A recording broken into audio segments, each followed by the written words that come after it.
1998 में सौराष्ट्र की एक लोकेशन पर एक छोटा लड़का माइकल सुपर हीरो बनने का सपना लिए हुए अपनी छत से उड़ने की कोशिश करता है। वो सुपर हीरो से इतना प्रभावित है कि खुद को भी वैसा ही समझने लगता है, लेकिन उसका पिता उसे रोक लेता है। इसके बावजूद उसका ये जुनून एक खतरनाक हादसे का कारण बनता है। इसी दौरान एक हादसे में आग लग जाती है जिसमें उसके माता पिता की मौत हो जाती है। समय बीतता है और अब माइकल बड़ा हो चुका है, मुंबई में रहता है और मेगा मैन नाम का एक नकली सुपर हीरो बन चुका है। वो लोगों के सामने खुद को सुपर हीरो की तरह पेश करता है, लेकिन उसके पास असली ताकत नहीं होती। वो अपने दोस्त सिरी के बनाए हुए गैजेट्स और तकनीकों की मदद से अपनी शक्तियों का दिखावा करता है, पर अंदर ही अंदर वो सच्ची ताकत की तलाश में होता है, एक ऐसी शक्ति जो उसे वाकई में सुपर हीरो बना सके। अब कहानी चलती है दक्षिण भारत के एक इलाके की तरफ, जहां समुद्र के किनारे बसा है एक गांव अंजनाद्री। ये गांव गजपति नाम के एक निर्दयी और लालची तानाशाह के अधीन है, जो खुद को गांव का राजा मानता है। गांव में मीनाक्षी नाम की एक लड़की रहती है, जो एक स्कूल की प्रधानाध्यापिका की पोती है। वो पढ़ी लिखी है और गजपति के अत्याचारों के खिलाफ आवाज उठाती है। मीनाक्षी गांव वालों को भी विरोध के लिए प्रेरित करती है, जिससे गजपति को खतरा महसूस होने लगता है।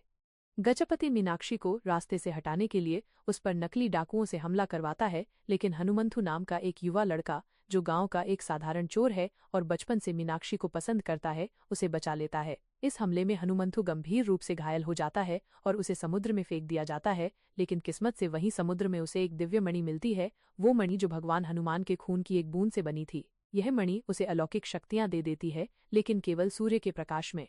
अगले दिन हनुमंथु को समुद्र किनारे बेहोश हालत में उसकी बहन अंजम्मा और दोस्त काशी पाते हैं। जैसे ही वो ठीक होता है, उसमें चमत्कारी बदलाव दिखने लगते हैं। उसके घाव चुटकियों में भर जाते हैं और वो असाधारण ताकत हासिल कर लेता है। शुरुआत में वो अपनी शक्तियों का इस्तेमाल मीनाक्षी को इम्प्रेस करने और खुद को उसका रक्षक साबित करने के लिए करता है, जिससे कई मजेदार और हास्यास्पद स्थिति बनती हैं।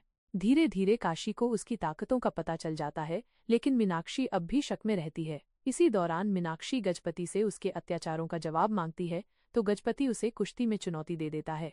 हनुमंथु मीनाक्षी की तरफ से लड़ने आता है और मणि की मदद से गजपति को बुरी तरह हरा देता है। गांव वाले उसे नया पॉलीगर मुखिया बना देते हैं, लेकिन हनुमंथु इस सिस्टम को ही खत्म कर देता है और लोकतंत्र की स्थापना की बात करता है, जिसे मीनाक्षी काफी प्रभावित होती है। उधर माइकल और सिरी एक CSR प्रोजेक्ट के नाम पर अंजनाद्री आते हैं, लेकिन असली मकसद होता है माइनस हनुमंथु की शक्ति और मणि को हासिल करना। माइकल एक त्योहार के दौरान हनुमंथु को उकसाने की कोशिश करता है ताकि वो अपनी शक्तियां दिखा दे, लेकिन हनुमंथु चालाकी से मणि की शक्ति को छुपा लेता है। इसी दौरान उसे अपनी बहन अंजम्मा के बलिदानों का एहसास होता है और वो ज्यादा जिम्मेदार बन जाता है। वो अंजम्मा की शादी की तैयारी करता है और सब कुछ सामान्य दिखने लगता है। तभी सिरी अचानक हनुमंथु को अगवा कर लेती है और उससे उसकी शक्तियों के स्रोत के बारे में पूछती है, जबकि माइकल दूर से ये सब देख रहा होता है। हनुमंथु मणि की मदद से वहां से भाग निकलता है और मीनाक्षी को बचाता है। वो मीनाक्षी को बताता है कि बचपन से वही उसका रहस्यमयी रक्षक रहा है। मीनाक्षी और हनुमंथु अपने जज्बात एक दूसरे से जाहिर करते हैं और दोनों करीब आ जाते हैं। इसके बाद हनुमंथु गजपति को चेतावनी देता है कि मीनाक्षी से दूर रहे और उसे एक अच्छा नेता बनने की सलाह देता है। अब हनुमंथु माइकल के टेंट में जाकर उसके असली इरादों को उजागर करता है। माइकल बताता है कि वो अंजनाद्री को तबाह करना चाहता है और मणि को जब्त करना चाहता है। वो सिरी को जलाने की कोशिश करता है और ये भी कबूल करता है कि अपने माता पिता को भी उसने मारा था। तभी एक बुजुर्ग ऋषि प्रकट होते हैं, जो हनुमंथु के रूप में भेष बदलकर आए थे।